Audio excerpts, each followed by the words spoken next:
नमस्कार, आपका व्रत कथा चैनल पर स्वागत है। बुध प्रदोष व्रत में बुध प्रदोष व्रत की कथा अवश्य सुननी चाहिए, तभी व्रत का पूर्ण फल प्राप्त होता है। तो आइए सुनते हैं बुध प्रदोष व्रत कथा। बुध प्रदोष व्रत की कथा के अनुसार एक पुरुष का नया नया विवाह हुआ था। विवाह के 2 दिन के बाद उसकी पत्नी मायके चली गई। कुछ दिनों के बाद वह पुरुष पत्नी को लेने उसके यहां गया। बुधवार को जब वह पत्नी के साथ लौटने लगा तो ससुराल पक्ष ने उसे रोकने का प्रयत्न किया कि विदाई के लिए बुधवार शुभ नहीं होता, लेकिन वह नहीं माना और पत्नी के साथ चल पड़ा।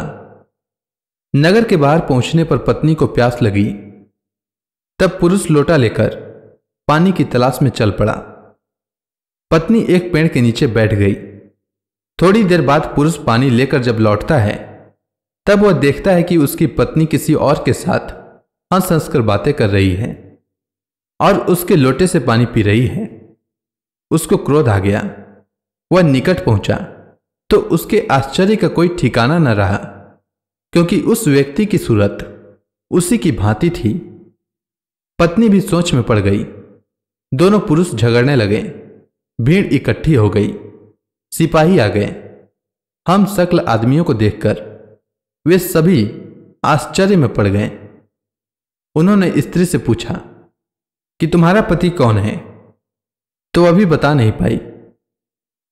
तब वह पुरुष शंकर भगवान से प्रार्थना करने लगा, हे भगवान, हमारी रक्षा करें।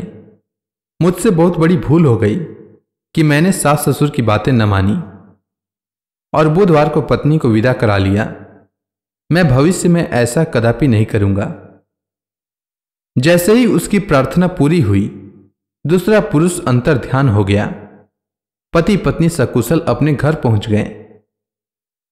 उस दिन के बाद से पति पत्नी नियम पूर्वक बुध त्रयोदशी प्रदोष का व्रत रखने लगे। अतः बुध त्रयोदशी व्रत हर मनुष्य को करना चाहिए। भगवान शिव और माता पार्वती को प्रसन्न करने के लिए मनुष्यों को प्रदोष व्रत करना चाहिए। इस दिन भगवान शिव की विधि विधान से पूजा करनी चाहिए। धार्मिक मान्यताओं के अनुसार प्रदोष व्रत के दिन विधि विधान से भगवान शिव की पूजा और व्रत रखने से भक्तों की सभी मनोकामनाएं पूरी होती है। इस व्रत को रखने से 2 गायों के दान के बराबर फल मिलता है। तो इसी के साथ बुध प्रदोष व्रत की कथा समाप्त होती है। उम्मीद है आपको यह कथा अच्छी लगी होगी। धन्यवाद।